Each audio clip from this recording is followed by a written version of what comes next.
उन्होंने कि आप चिंता मत करो, हम बैठे हैं।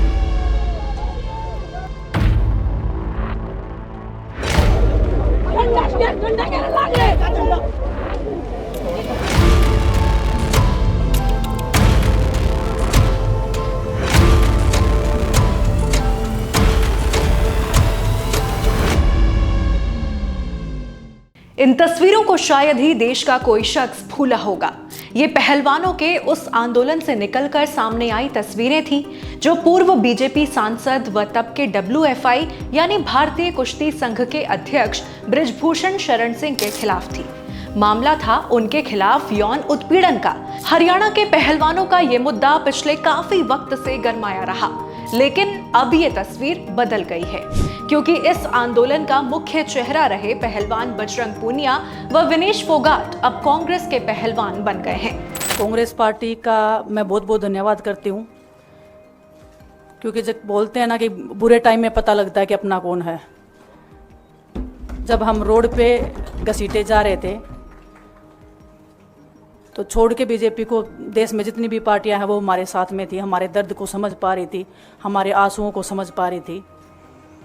मैं बहुत प्राउड फील कर रही हूँ कि मैं एक ऐसी पार्टी में, एक ऐसी विचारधारा में हूँ जो महिलाओं के साथ हो रहा अन्याय और उनके साथ बुरे बर्ताव के खिलाफ खड़ी है।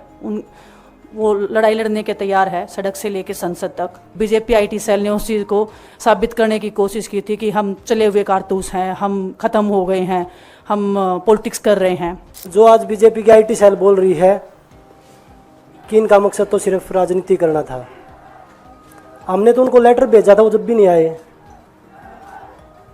हमने तो बीजेपी के जो सांसद थी, जितनी भी महिला सांसद थी, उनके घर पे लेटर दिया था, वो फिर भी उन बच्चियों के साथ नहीं खड़े हो पाए।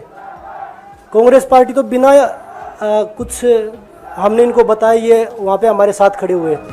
जब दोनों पहलवान कांग्रेस में शामिल हुए तो कई सियासी सवालों ने एक एक कर दस्तक देना शुरू कर दिया। इन सवालों की फहरिस्त में सबसे बड़ा सवाल है, क्या महिला पहलवानों के साथ शोषण के आरोप लगाते हुए जो प्रदर्शन विनेश फोगाट ने किया वो राजनीतिक था?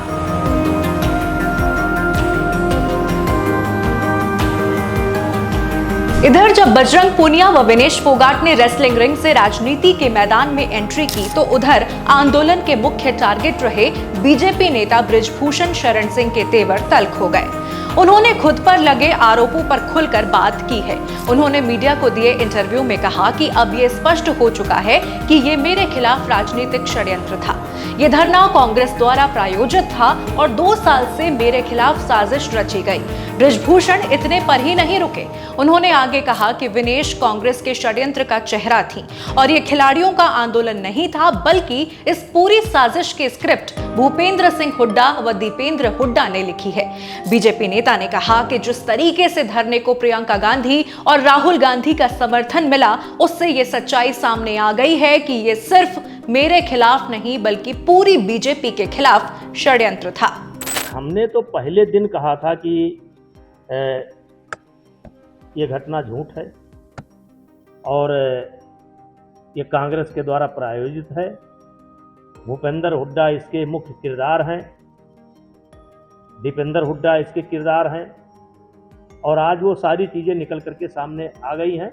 कुछ चीज़ें बाकी हैं, जब अदालत का फैसला आएगा तो आ जाएगा।